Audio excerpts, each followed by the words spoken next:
সমর্থকদের অপেক্ষার অবসান, লাল সবুজের জার্সিতে খেলতে ঢাকায় ইতালি প্রবাসী ফুটবলার ফাহমিদুল ইসলাম। আজ ঘোষণা হতে পারে এশিয়ান কাপ বাছাইয়ের বাংলাদেশ দল।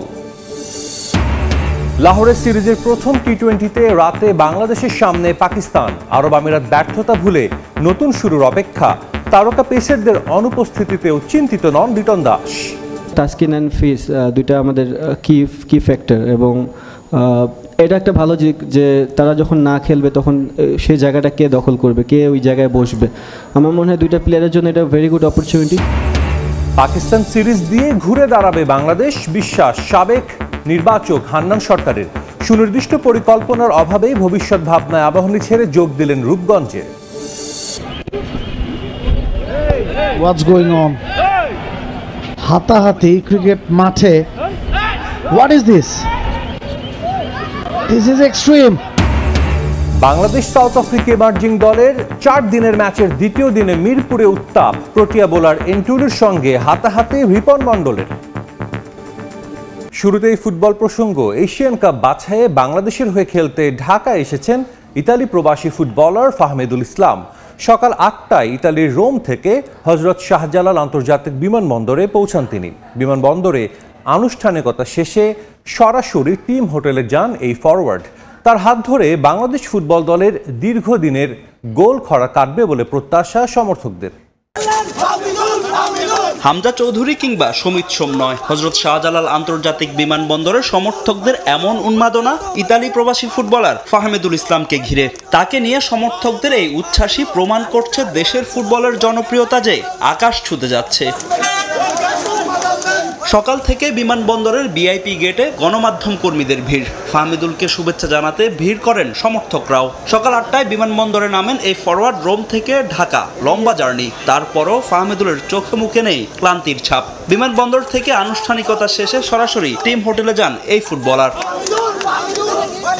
গেল মার্চে ভারতের বিপক্ষে এশিয়ান কাপ বাছাইয়ের ম্যাচের আগে হাবিয়ার কাবরেরার প্রাথমিক একাদশে ডাক পেয়েছিলেন ফাহমিদুল। সৌদি আরবে লাল সবুজ দলের সঙ্গে কন্ডিশনিং ক্যাম্পও করেন 18 বছর বয়সী এই ফুটবলার। তবে শৃঙ্খলা ভঙ্গের অভিযোগ এনে ভারতের বিপক্ষে মূল একাদশ থেকে বাদ দেওয়া হয় অলিভিয়া কালাসিওর এই ফরওয়ার্ডকে। ফাহমিদুলকে বাদ দেওয়া নিয়ে সমালোচনার মুখে পড়েন বাংলাদেশ জাতীয় দলের কোচ হাবিয়ার কাবরেরাও। তাই সিঙ্গাপুরের বিপক্ষে হোম ম্যাচে এই ফরওয়ার্ডকে আবারও ডাকা হয় ক্যাম্পে। সমর্থকদের প্রত্যাশা নিজেকে প্রমাণ করে লাল সবুজ স্কোয়াডে জায়গা করে নেবেন এই ফুটবলার। সেই সঙ্গে বাংলাদেশের দীর্ঘদিনের গোল স্কোরিং সমস্যাও কাটবে ফাহমিদুলের হাত ধরে। আমরা আজকে খুশি অনেক যে ফাহমিদুল আসতেছে, এবং আমরা আশা রাখি যে 4 তারিখ ম্যাচে রাখবে। অভাব ছিল একজন ফরওয়ার্ডের, আশা করি আমরা ফাহমিদুল দিয়ে পোষণ করে নেব। আগামী 10 জুন জাতীয় স্টেডিয়াম ঢাকায় এশিয়ান কাপ বাছাইয়ে নিজেদের দ্বিতীয় ম্যাচে সিঙ্গাপুরের মুখোমুখি হবে লাল সবুজ বাহিনী। তার আগে 4 জুন প্রস্তুতি হিসেবে ভুটানের বিপক্ষে একটি প্রীতি ম্যাচ খেলবে বাংলাদেশ। এই 2 ম্যাচে হামজা, সমিত, জামালদের সঙ্গে মাঠ মাতাবেন ফাহমিদুল ইসলাম, এমন প্রত্যাশা ফুটবল সমর্থকদের। বাংলাদেশ পাকিস্তান টি-20 সিরিজের খবর। সংযুক্ত আরব আমিরাতের বিভীষিকা ভুলে পাকিস্তানে ভালো শুরুর অপেক্ষায় বাংলাদেশ ক্রিকেট দল। 3 ম্যাচ সিরিজের প্রথম টি-20তে আজ মাঠে নামবে টাইগাররা। বাজে সময়ের মধ্য দিয়ে গেলেও অধিনায়ক লিটন দাস বলছেন যে কোনো দলকে হারানোর সামর্থ্য আছে তাদের। একাধিক তারকা বোলারের অনুপস্থিতিকেও কোনো সমস্যা মনে করছেন না তিনি। এদিকে দারুণ একটা পিএসএল শেষে ফুরফুরে মেজাজে আছেন পাকিস্তানি ক্রিকেটাররা। লাহোরে ম্যাচ শুরু হবে রাত 9টায়। লাহোরে টি-20 সিরিজের প্রস্তুতিতে ব্যস্ত বাংলাদেশ দল। সংযুক্ত আরব আমিরাতের মতো র্যাঙ্কিং ও অভিজ্ঞতায় পিছিয়ে থাকা দলের কাছে নাস্তানাবুদ হয়েও গলার জোর একই রকম টি-20 অধিনায়কের। সবশেষ সিরিজটা প্রত্যাশা অনুযায়ী হয়নি। এটা একটা নতুন সিরিজ, নতুন চ্যালেঞ্জ। আমরা জানি কোথায় ভুল হয়েছিল। বিশ্বাস করি আমরা যে কোনো দলকে হারাতে পারি। ভালো ক্রিকেট খেলতে হবে, প্রতিপক্ষ নিয়ে ভাবতে চাই না।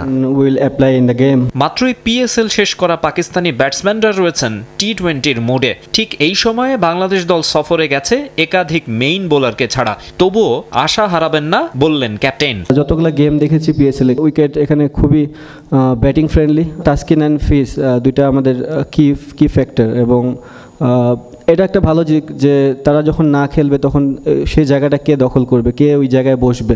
আমার মনে হয় দুইটা প্লেয়ারের জন্য এটা ভেরি গুড অপরচুনিটি। অধিনায়ক যাদের উপর আস্থা রাখতে চাইছেন সেই হাসান, তানজিম সাকিব, শরীফুলদের রীতিমতো তুলোধুনো করেছেন ইউএই ব্যাটাররা। টাইগার ব্যাটিং ইউনিটকে ওই সিরিজের হিসেবে তবু ভালোই বলতে হবে। अभी उनकी जो टीम है वो काफ़ी अच्छी टीम है। বেশ কয়েকজন ভালো বোলার আছে, প্রত্যেককে নিয়ে আমাদের আলাদা পরিকল্পনা রয়েছে। ওদের ব্যাটাররাও বেশ ভালো, বিশেষ করে লিটন দাস। চেষ্টা করব তাকে দ্রুত আউট করে দিতে। অধিনায়ক ভালো না করলে দলের উপর প্রভাব পড়ে। আন্তর্জাতিক ক্রিকেটে কোনো সিরিজই সহজ নয়। বাংলাদেশ ভালো দল, আমাদের ভালো ক্রিকেট খেলতে হবে। इंटरनेशनल क्रिकेट में कोई भी टीम आसान नहीं होती। সবশেষ পাকিস্তান সফর হয়ে আছে স্মরণীয়। টেস্ট সিরিজে তাদের হোয়াইট ওয়াশ করেছিল টাইগাররা, তবে টি-20তে তাদের মাটিতে কখনোই জিততে পারেনি বাংলাদেশ। সংযুক্ত আরব আমিরাতের বিপক্ষে হারের পর পাকিস্তান সিরিজে ঘুরে দাঁড়াবে বাংলাদেশ, এমনটাই বিশ্বাস সাবেক নির্বাচক হান্নান সরকারের। এদিকে ঢাকা প্রিমিয়ার লিগে আবাহনীকে শিরোপা এনে দেওয়ার পরও ক্লাবের সুনির্দিষ্ট পরিকল্পনা না থাকায় লিজেন্ডস অফ রূপগঞ্জে নাম লিখিয়েছেন তিনি। বাংলাদেশ ক্রিকেটের বর্তমান যে অবস্থা, সমর্থকরাও মুখ ফিরিয়ে নিচ্ছেন। কদিন আগেও 22 গজে পাত্তাই পেত না যারা, সেই সংযুক্ত আরব আমিরাতই হারিয়েছে বাংলাদেশকে। লজ্জার এ হারে হতাশা বেড়েছে টাইগার শিবিরেও। বর্তমান আরব আমিরাত সিরিজ শেষে বাংলাদেশের পরবর্তী অ্যাসাইনমেন্ট পাকিস্তান। ঘরের মাঠে পাকিস্তান হয়ে ওঠে আরও শক্তিশালী, তাই চ্যালেঞ্জটা আরও বেশি লিটন দাসের দলের। তবে এই সিরিজে থাকছেন না পেসার মুস্তাফিজুর রহমান। আইপিএলে দারুণ পারফরমেন্স করা এই সিমারকে ছাড়াই মাঠে নামতে হবে বাংলাদেশকে। ইউএই সঙ্গে খারাপ করাটা নিশ্চিতভাবে ব্যাক অফ মাইন্ডে একটু নেগেটিভ ইম্প্যাক্ট ফেলেছে, বাট স্টিল আমি বিলিভ করি আমাদের এই প্লেয়াররা পাকিস্তান সিরিজে ভালো করার অ্যাবিলিটি রাখে, এবং তারা কিন্তু এর আগে ওয়েস্ট ইন্ডিজে জাস্ট একটা সিরিজ আগেই যদি আমরা দেখি ওয়েস্ট ইন্ডিজের সিরিজ জিতে এসেছে, যেটাও কিন্তু কম চ্যালেঞ্জিং ছিল না। এদিকে নির্বাচকের দায়িত্ব ছেড়ে প্রিমিয়ার লিগ ক্লাব আবাহনীর হেড কোচের দায়িত্ব নেন হান্নান সরকার। প্রথম আসরেই দলকে জিতিয়েছেন শিরোপা। সফলতা এনে দিলেও আকাশী নীলদের দায়িত্ব ছেড়ে নাম লিখিয়েছেন লিজেন্ডস অফ রূপগঞ্জে। আবাহনীকে চ্যাম্পিয়ন করেও কেন সম্পর্ক ছিন্ন করলেন আকাশী নীলদের সঙ্গে? আবাহনী ছেড়ে লিজেন্ডস অফ রূপগঞ্জে যাওয়ার একটাই কারণ, সেটা হলো আসলে আবাহনী দলটা নেক্সট ইয়ার খুব একটা ভালো দল করার ক্ষেত্রে এখনও চিন্তাভাবনা শুরু করেনি। লিজেন্ডস অফ রূপগঞ্জ গতবার ভালো টিম করে রেজাল্ট পায়নি, তারাও অলরেডি ভালো একটা টিম করার চিন্তাভাবনা করে বাজেটও রেডি করেছে। এদিকে 2026 টি-20 বিশ্বকাপে সাকিব আল হাসানের দুয়ার খোলা দেখছেন সাবেক এই নির্বাচক। বাংলাদেশ সাউথ আফ্রিকা ইমার্জিং দলের 4 দিনের ম্যাচে ঘটেছে অনাকাঙ্ক্ষিত ঘটনা। প্রোটিয়া বোলার এন্টুলি উত্তেজিত হয়ে রিপন মণ্ডলের সঙ্গে হাতাহাতিতে জড়ান। পরবর্তীতে আম্পায়ার এসে দুপক্ষকে শান্ত করেন। দ্বিতীয় দিনে দারুণ ব্যাট করছিলেন আগের দিনের অপরাজিত রিপন মণ্ডল। এন্টুলির বলে লম্বা ছক্কা হাঁকান তিনি। এরপরই মেজাজ হারিয়ে চড়াও হন রিপনের ওপর। গায়ে ধাক্কা দিয়ে হেলমেট ধরে টানাটানি করেন প্রোটিয়া বোলার। এরপর আম্পায়ার এসে 2 ক্রিকেটারকে শান্ত করেন। ক্রিকেট মাঠে এমন নজিরবিহীন ঘটনায় কি শাস্তি পান ক্রিকেটাররা তা জানা যাবে ম্যাচ শেষে। দিনের অপরাজিত রিপন মণ্ডল এন্টুলির বলে লম্বা ছক্কা হাঁকান তিনি। এরপরই মেজাজ হারিয়ে চড়াও হন রিপনের ওপর।